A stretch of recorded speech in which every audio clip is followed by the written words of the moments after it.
मैं class 7th 8th में था तो मुझे एक शायर के कुछ शेर अशार सुनाए गए और मैंने लिख रखे थे, बहुत पसंद आए मेरे दोस्तों को भी।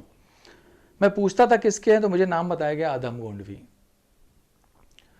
और बाद में बहुत साल बाद जब मैं उस आदमी से मिला तो एक अंगोछा डाले एक किसान कवि, और इतना ज़बरदस्त कवि कि उसके अशार देश के चुनिंदा बड़े बड़े लोगों ने अपने नाम से थोड़ा फेरबदल करके चला रखे हैं।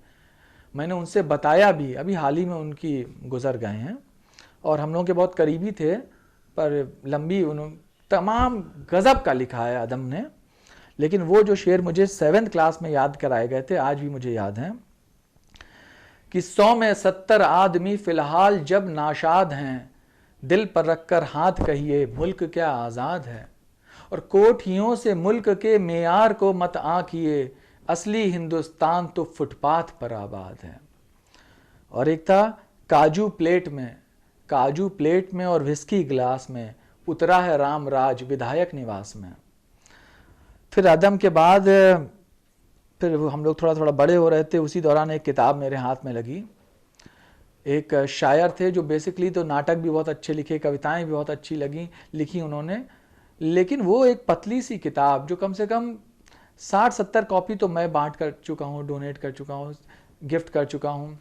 सभी लोग हमेशा 50-60 खरीदते हैं और बांटते रहते हैं। और लोकसभा राज्यसभा से लेकर हर जगह वो उनकी गज़लें गूंज गईं। उनको हिंदी गज़ल की शुरुआत करने वाला कहा जाता है। उनका नाम है दुष्यंत कुमार। और दुष्यंत कुमार की वो साए में धूप नाम की गज़ल की जो किताब थी पूरी मुझे याद हो गई और उसने मुझ पर बहुत असर डाला, जिसके कुछ मशहूर शेर मुझे याद हैं कि दस्तकों का अब किवाड़ों पर असर होगा ज़रूर, दस्तकों का अब किवाड़ों पर असर होगा ज़रूर, हर हथेली खून से तर और ज़्यादा बेकरार। और हो गई है पीर पर्वत सी पिघलनी चाहिए, इस हिमालय से कोई गंगा निकलनी चाहिए, सिर्फ हंगामा खड़ा करना मेरा मकसद नहीं, मेरी कोशिश है कि ये सूरत बदलनी चाहिए।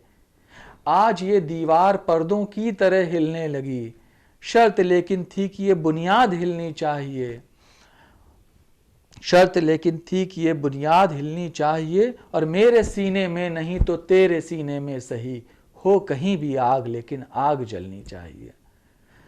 दुष्यंत के बाद फिर जो है मैंने खुद भी लिखना शुरू किया। उर्दू में लिखा, हिंदी में लिखा, मॉडर्न पोइट्री लिखी, नज़में लिखी और बहुत कुछ लिखा बीच में। और बहुत सारे लोगों को पढ़ा, मुक्तिबोध को पढ़ा, पाश को पढ़ा, मजाज को पढ़ा, फैज़ को पढ़ा, सबको कमाल का सबने लिखा है। पर एक कविता जो जिसकी ताकत मैं इसलिए जिक्र करना चाहूँगा वो है पाश। पाश की कविता की ताकत इसलिए है क्योंकि बाकी लोगों को तो मैंने उनकी ओरिजिनल ज़बानों में पढ़ा, लेकिन पाश की ये कविता जो पंजाबी में लिखी गई और हिंदी में ट्रांसलेट करी गई, उसके बावजूद इसके अंदर इतनी ताकत थी जिसमें कोई छंद नहीं था, किसी तरह की कोई गेयता नहीं थी। कई जो पढ़ता था हम लोग पोस्टर्स में लिखते थे, नोट करके रख लेता था। और कितने ही लोगों के यहाँ मैंने इस कविता को देखा, भले वो ये नहीं जानते थे कि पाश कौन है, कैसे मरा, कैसे जिया। पाश को 23 मार्च को भगत सिंह को जिस दिन फांसी पे चढ़ाया गया था, लगभग वही डेट थी, बहुत सालों बाद आतंकवादियों ने मार दिया था। पाश की वो लाइनें थीं, लंबी कविता है उसका छोटा सा हिस्सा। सबसे खतरनाक होता है मुर्दा शांति से भर जाना, सबसे खतरनाक होता है मुर्दा शांति से भर जाना, ना होना तड़प का सब सहन कर जाना, घर से निकलना काम पर और काम से लौटकर घर आना, सबसे खतरनाक होता है हमारे सपनों का मर जाना, सबसे खतरनाक होता है हमारे सपनों का मर जाना।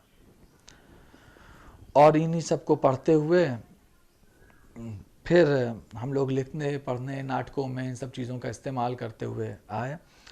और कई बरस पहले जो अभी 12 तारीख को अभी जो जिस तरह के देश में हालात हैं, किसानों की आत्महत्याएं हो रही हैं, बेमौसम बारिश से सब बर्बाद हो गए हैं, तब अभी हमने एक नाटक किया, उसमें गज़ल का इस्तेमाल किया है। उनके कुछ शेर सुना के मैं अपनी बात ख़त्म करता हूँ। और ये भी करीब 20 साल पुरानी गज़ल है, लेकिन वो कनेक्शन क्या है वो मैं बता दूंगा आपको। शब के सीने पे थिरकते पाँव लेकर हम चले, शब के सीने पे थिरकते पांव लेकर हम चले, जल रहे जो भूख से वो गांव लेकर हम चले। और धूप में हल खींचते जो मर गया था यक बयक, धूप में हल खींचते जो मर गया था यक बयक, उस खेत के मजदूर की हर आह लेकर हम चले। ठूंठ जिनको जानकर थी तुमने नजरें फेर लीं, उन दरख्तों से बनाई नाव लेकर हम चले। और जब खुदा ही हो गया है दुश्मनों का खैर ख्वाह, तो इबादत में उठी हर बाह लेकर हम चले। आंख में हसीन ख्वाब हर जुबां पे इंकलाब, अपने बागी जिस्म के हर घाव लेकर हम चले। हर गज़ल में सरकशी हर शेर में अब आग है, जिगर शायर चाक है तो चाक लेकर हम चले। उस खेत के मजदूर की हर आग लेकर हम चले। और ये वो गज़ल थी जो साय में धूप, पाश और अदम गोंडवी और भूषण की पूरी परंपराओं से सीखते हुए 20 साल पहले मैंने लिखी थी, और उसके बाद ये सफ़र शुरू हुआ। शुक्रिया।